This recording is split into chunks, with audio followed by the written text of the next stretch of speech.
Fort d'un nouveau potentiel offensif développé ces dernières semaines, Lens accueille Fribourg jeudi, 21h, en barrage aller d'accession aux huitièmes de finale de la Ligue Europa, après avoir laissé filer les étoiles de la Ligue des Champions. Moins de paillettes mais une compétition davantage à la mesure des Lensois. Après un parcours honorable en C1, troisième du groupe B, 8 points, les Sang et Or ne sont plus qu'à 2 marches d'être reversés en C3.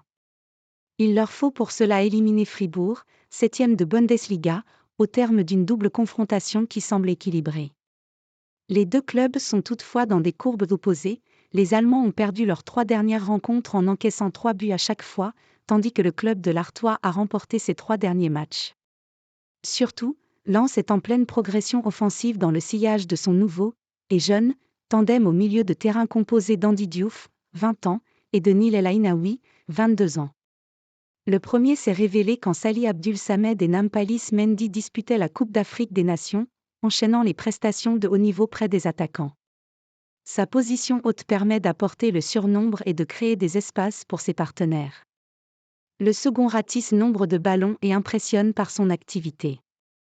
Devant eux, David Pereira da Costa rayonne en attaque, comme l'a encore montré son match plein face à Strasbourg, ponctué d'un but et de 2 passes décisives dont une cruciale pour Eli Wahi, dont Lens attend désormais le réveil.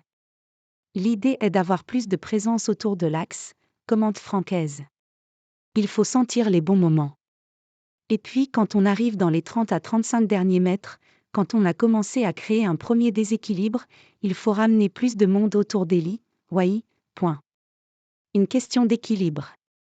Les attaquants lensois s'épanouissent dans cette nouvelle configuration, à commencer par l'ailier droit Florian Sotoka, buteur contre Strasbourg.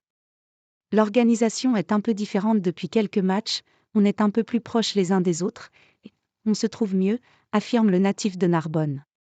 Andy Diouf fait de grosses différences au milieu. Voilà pour le côté pile.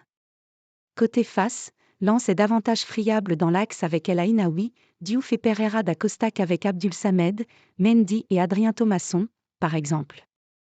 Samedi au Stade Bollard, les Alsaciens ont profité des brèches ouvertes pour réduire le score et mettre en difficulté les joueurs de Francaise au point d'obliger le Normand à faire entrer Abdul Samed à la 71e minute. C'est toujours une question d'équilibre, justifie-t-il. Diouf et El Ainaoui ont fait de bonnes choses mais comme ce sont de jeunes joueurs, ils ont encore des choses à aller chercher. Une incertitude plane donc concernant la composition du milieu de terrain lensois pour cette joute européenne où l'expérience compte tant. Comme à son habitude, Francaise a laissé le suspense intact en conférence de presse. Il y a les deux options, de l'expérience, et puis de la forme actuelle, a-t-il dit avant d'en ajouter une troisième, mixer la jeunesse et l'expérience. Les Lensois ne pourront en tout cas pas bénéficier de celle de Facundo Medina, suspendu pour le match aller.